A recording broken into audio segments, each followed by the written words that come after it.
Yo, what's up, my galab shoutout? Good morning! Ayan, good morning, good morning. At ayan, si Jess. Nagka-almusal si Jessley kasi papasok sa school. Today is Friday. Wow, gusto mo pa kanin na? Kanin ka pa. Ulam niya po ay wow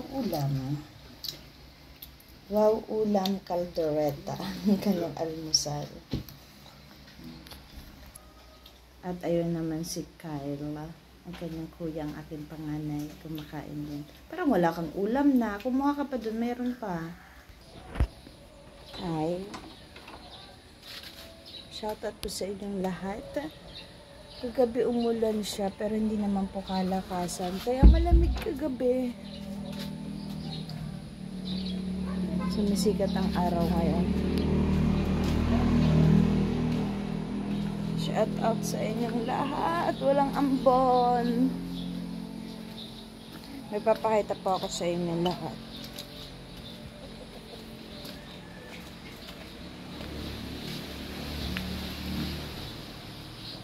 Ayan, for today's vlog po.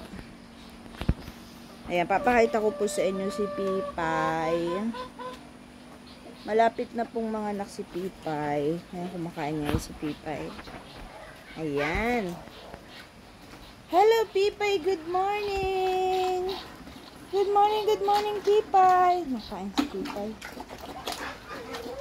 Ayan, malapit na po yan mga anak si Pipay.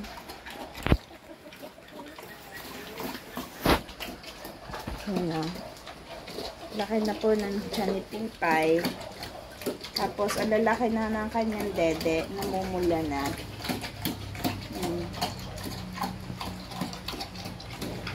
Pipay, how are you? How's your baby beak inside your tummy? Pipay? Malapit na yan mga anak si Pipay. Excited na ako, no? Namumula na yung ari niya, oh. Yan, lumaki na yung kanyang, yung kanyang ari. Malaki na. Bantayan na to, mga ka-life. Ang due date niya, mga ka-life, October 5. Ngayon po ay September 29. Yes, September 29 ngayon. So, bukas katapusan na. October 1 sa Sunday. October 5 siya mga anak. Tapos, ang fiesta dito sa amin ay October 3 and 4. Pero dati po talaga, ang fiesta sa amin dito ay 4 and 5. October 4 and 5. Binago po yung fiesta kasi daw laging umuulan or binabagyo ang 5. Kaya ginamon 3 and 4. October 3 and 4. Sa mga life, pagkatapos ng fiesta sa amin dito sa Barangay Lidong ay ayan, due date na niya. Pipay, pero may mga nagsasabi na baka daw hindi naabutan ng due date si Pipay. Kaya nag-ano na kami, binabantayan na si Pipay. Ang laki niya na, no. Laki niya na.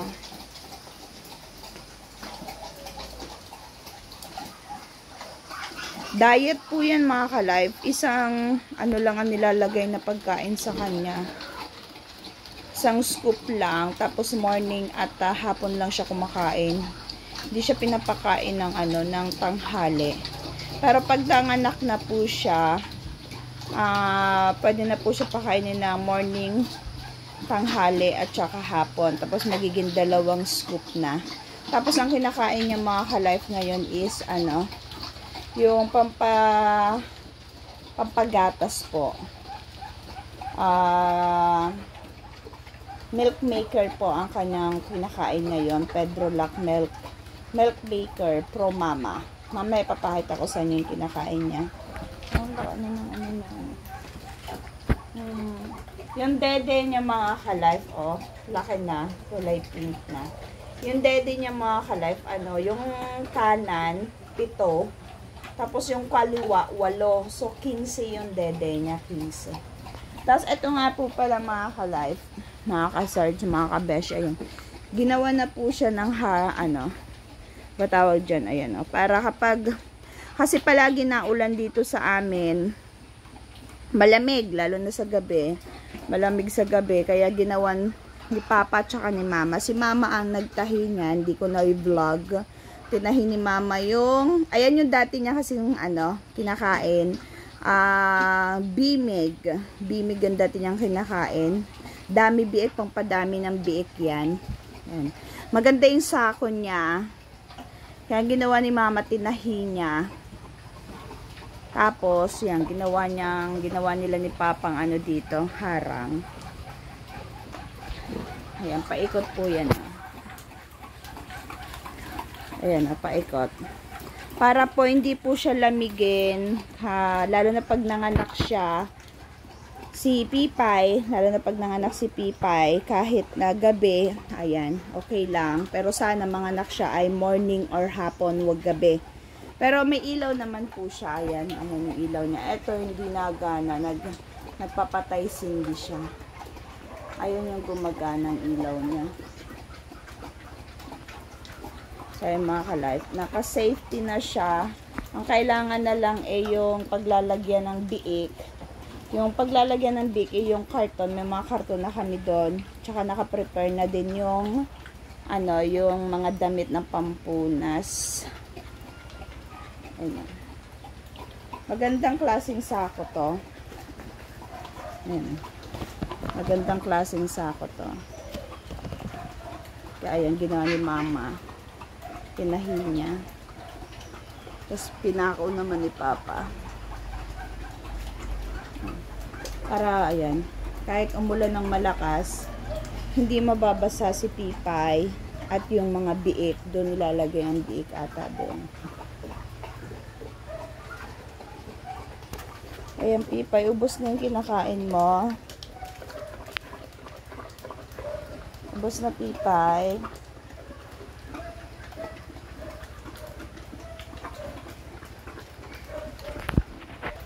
Ayan, kung maaalala nyo mga ka-life, dapat pangalawan niya na po itong, ayan, pangalawan niya na po itong ang panganganak dito sa amin. Kaso, nung, June, ayan, month of June, natunaw po yung kanya mga baby sa tiyan niya kasi gawa ng earthquake ba yun? Yung lindol, ayan, yung panay lindol po nung April and May, natunaw po yung biik niya sa tiyan. Kaya, ayun, sobrang nasaktan ako. My gosh, nasaktan si Kalat. Totoo yun, 2 days kong iniyak yun. Ayan, nasaktan ako kasi, syempre, inaasahan ko siyang mga nanganak ng July 10. Tapos, malalaman ko po ng June 14 or 15 ata yun, na natunaw yung mga baby niya, yung baby biik niya sa tiyan niya. So, another, na naman kami, EI. So, ngayon, nung pina-EI ko po siya ng June, ayan na po, nagbunga.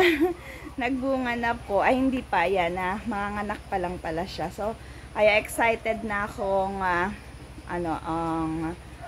manganak ang aking alagang si Pipay. Siya yung una kong alagang inahin at hanggang ngayon ay siya pa rin. siya pa rin. Kasi nag-iisa lang po yan. Sana nga dumami ang aking inahin. Pray ko. I'll pray. So, sa negosyo, hindi mawawala ang malugi. So, totoo lang, nalugi ako. Sobrang nalugi ako. Pero, ayan. Hindi pa rin po ako nawalan ng pag-asa. Iniyak ko na lang siya. Iniyak ko ng 2 araw. So, hindi pa rin ako nawalan ng pag-asa na ipagpatuloy yung small business kong babuyan. So, sana magtuloy-tuloy na po ito. So, update ko kayo kapag nanganak si Pipay. Ayan. Thumbnail tayo.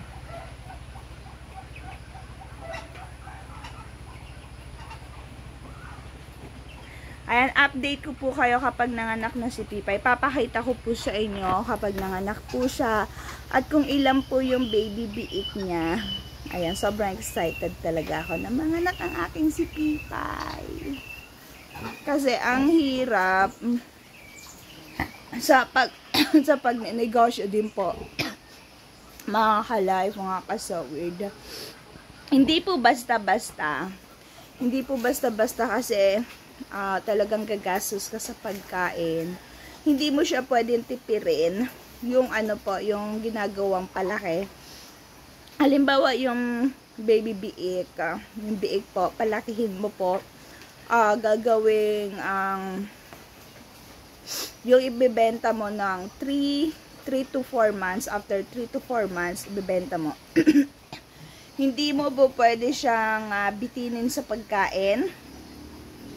Kasi, ayan, kapag binitin mo sa pagkain ang baboy, bibitinin ka rin po sa pera.